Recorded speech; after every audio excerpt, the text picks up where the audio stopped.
Many people from Asia live, work, or study in the US, but that might change soon.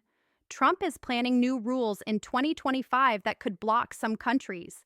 If you're from Asia, your country could be one of them. Here are the 7 Asian countries Trump wants to remove from the US in 2025. And now, let's dive in. Number 7, Laos. Laos is now under the spotlight in Trump's 2025 immigration plan, and not for the right reasons. The U.S. government says Laos has serious problems with how it handles passports and travel documents. Officials accuse the country of issuing documents to people with unclear or false identities. This makes it harder for the U.S. to know exactly who is entering its borders. Trump's team argues that this gap in security puts American lives at risk. Another issue is deportation.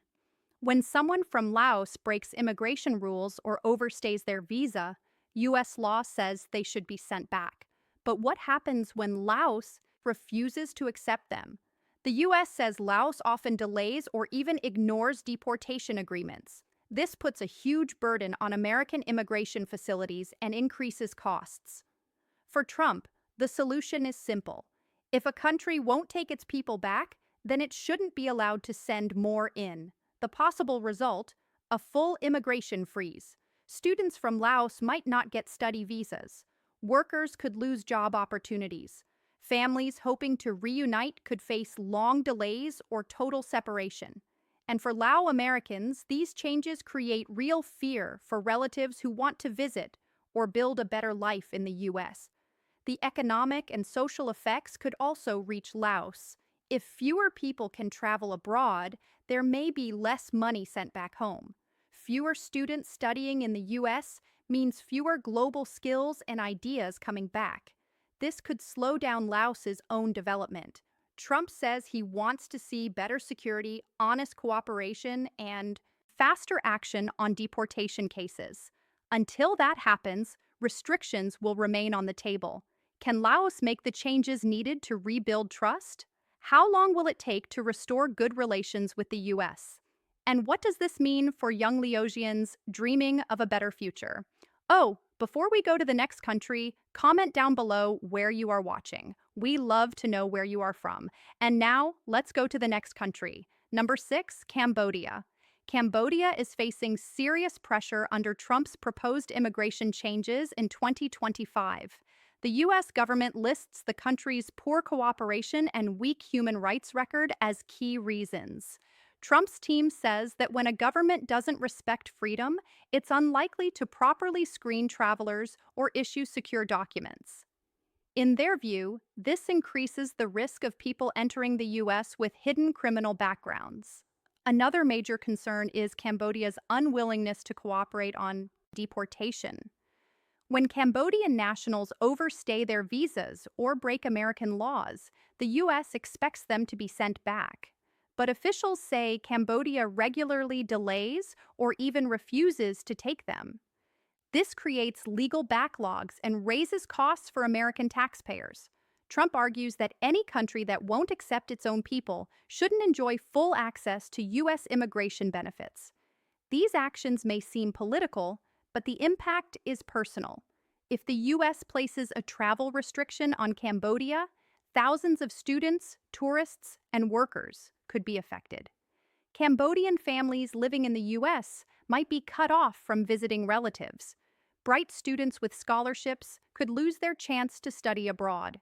Skilled workers might be locked out of U.S. jobs. Beyond personal loss, Cambodia's global image could suffer. If labeled as uncooperative, the country may lose international trust, not just from the U.S., but from other nations too.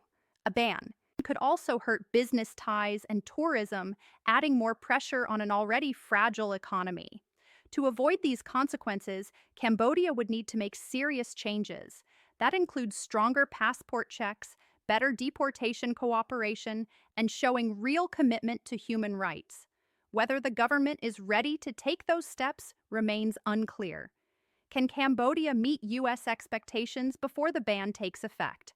Will this lead to a complete break or a chance to improve ties?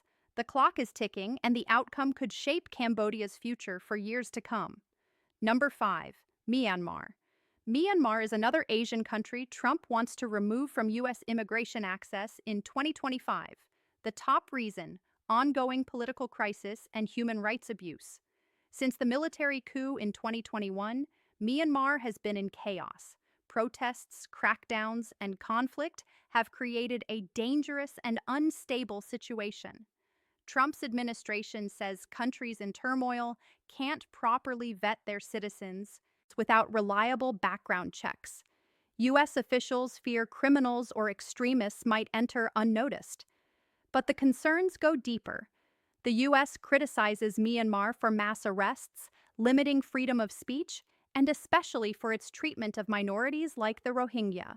Trump's team argues that these violations not only show a lack of control, but also make the government an unreliable partner in immigration matters. If Myanmar's own citizens aren't protected at home, how can the U.S. trust it to manage international travel and documentation? Deportation is another key issue.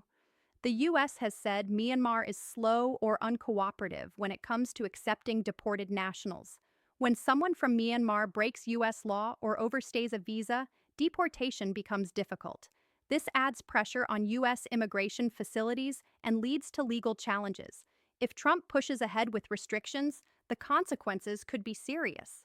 Myanmar students may lose access to U.S. scholarships. Workers already employed in America might not be able to renew their visas.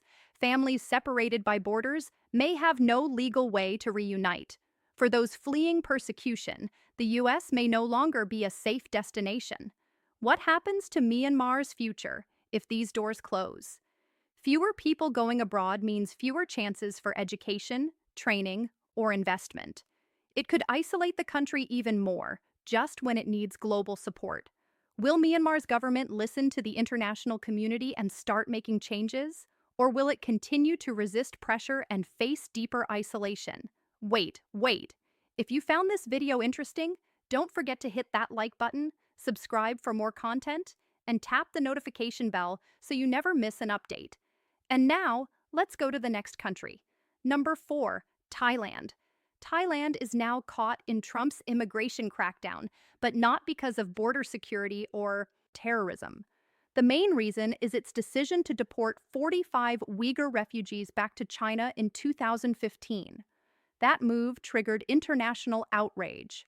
Human rights groups accused Thailand of ignoring the refugees' safety. The U.S. responded by placing sanctions and visa bans on officials involved. For Trump's team, this event shows Thailand can't be trusted to protect vulnerable people or uphold international rights. The U.S. argues that when a country fails to defend refugees, it raises questions about its values and whether its passport system can be trusted. The deportation decision also sparked fears that Thailand could buckle under political pressure from powerful countries like China. That kind of weakness, Trump's team says, is dangerous when it comes to global travel and immigration systems. Now, Thailand faces growing pressure. The U.S. is considering tighter visa rules that could affect students, tourists, and skilled workers. Thai families in the U.S. may find it harder to bring over relatives. Universities and businesses could lose talented individuals due to longer visa delays or outright denials. For Thailand's economy, the timing couldn't be worse. Tourism is just beginning to recover after the pandemic. Any travel restrictions from the U.S., one of Thailand's largest travel markets, could lead to millions in lost revenue. The education sector may also suffer as fewer students will study abroad and bring back skills that benefit the country. This immigration freeze also sends a message to other countries in Southeast Asia. Human rights matter in international relations. If countries ignore refugee protections, they may face serious consequences from allies like the U.S. Number 3, Pakistan. Why is Pakistan one of the countries Trump wants to ban from the U.S. in 2025? The main reason is national security. For years, U.S. officials have claimed that Pakistan provides shelter to terrorist groups. Even though Pakistan has worked to fight extremism, Trump argues it's not enough. Trump says it's also about poor cooperation. One major concern is the difficulty of background checks. U.S. officials say verifying the identity of visa applicants from Pakistan is extremely hard. Records may be missing or unreliable. That makes it easier for dangerous individuals to slip through the cracks. Trump's argument is simple. If the U.S. can't fully vet someone, they shouldn't be allowed in. Another issue is deportation. The U.S. says Pakistan sometimes refuses to take back its own citizens after they break immigration laws or overstay visas. This puts more pressure on detention centers and immigration courts. Trump's team sees this as a failure of responsibility and a reason to block future entries. If these restrictions become real, the human impact will be massive. Thousands of Pakistani students who dream of studying in the U.S. may lose their chance. Professionals working in tech, medicine, and education might not be able to renew their work visas. Families split between the two countries could face long delays in reunification or total separation. Pakistan-U.S. relations, already complicated, could suffer even more. Trade, military aid, and diplomacy could all take a hit if the ban becomes permanent. Critics argue this kind of move punishes ordinary people instead of solving real problems. But Trump insists that safety must come first. Number 2, Vietnam. Vietnam has become one of Asia's rising economies, but in 2025, it's now on Trump's list of countries he wants to remove from the U.S. immigration system. Why? The biggest reason is deportation problems. According to U.S. officials, Vietnam has refused or delayed the return of citizens who overstayed visas or committed crimes in America. Trump says this creates a serious legal and security challenge. The issue is especially complicated for people who arrived decades ago. Some Vietnamese nationals came to the U.S. after the Vietnam War and never became citizens. Now, if they break the law, they face deportation. But Vietnam won't always take them back. Trump sees this as a failure to take responsibility. In response, Trump wants to stop visas for most travelers from Vietnam. That means students, tourists, and workers could face bans or extreme delays. Family reunification could also become nearly impossible. This would affect thousands of Vietnamese Americans hoping to bring over parents or siblings. The economic impact could hit both sides. Vietnamese students are a big part of American universities. Their absence would affect campus diversity and finances. On the flip side, fewer skilled workers and professionals traveling to the U.S. could slow Vietnam's development by limiting global experience and training. Vietnam's government has tried to push back, saying that many of the cases involve individuals who are no longer Vietnamese citizens. But Trump's team insists that if someone was born in Vietnam, they should be accepted back. It's a tense legal debate and a political one, too. What will Vietnam do now? Will it agree to accept more deportees and cooperate with U.S. immigration rules, or will it resist, risking a full immigration shutdown? The outcome could shape the lives of thousands and define U.S.-Vietnam relations for years. Number 1, Afghanistan. Why is Afghanistan the top country on Trump's list for a full U.S. travel ban in 2025? The main reason is security. After years of conflict, war, and the return of Taliban rule, Trump says the country is too dangerous and unstable. But is a full ban the right answer? What about the innocent people trying to escape danger? Trump's administration claims that Afghanistan's government can't provide solid background checks. This makes it difficult for U.S. officials to know who's applying to enter. Could someone dangerous slip through? That's the fear. Is it fair to punish everyone just because the system is broken? Another big concern is deportation. The U.S. says Afghanistan refuses to take back citizens who overstay visas or break American laws. Why wouldn't a country take back its own people?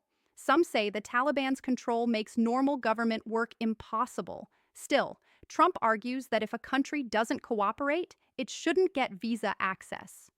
What does this mean for Afghan students, workers, and families? Many now face closed doors. Will this cut off future doctors, engineers, and scholars from studying in the U.S.? What about families hoping to reunite? Could they be separated for years? For Afghanamians, this move brings fear and frustration. Could it lead to more stigma or discrimination? Might it also stop humanitarian help from reaching people in need? And how does this affect Afghanistan's future? Fewer people studying abroad means fewer skills brought back home. Could the ban make rebuilding the country even harder? The U.S. says the ban will stay unless safety improves. But how can peace return if people can't access opportunities abroad? Should the U.S. support change or shut the door? What should be done to protect security while still showing compassion? Afghanistan now stands at a crossroads with the world watching closely. Trump is now back in power, and these 7 Asian countries are already on his list. Immigration rules, visas, and job opportunities could all change fast. What do you think? Are these decisions really helping the US or causing more harm? Like, subscribe and hit the notification bell for more updates. And tell us, is your country affected? What would you do? Comment down below. Goodbye.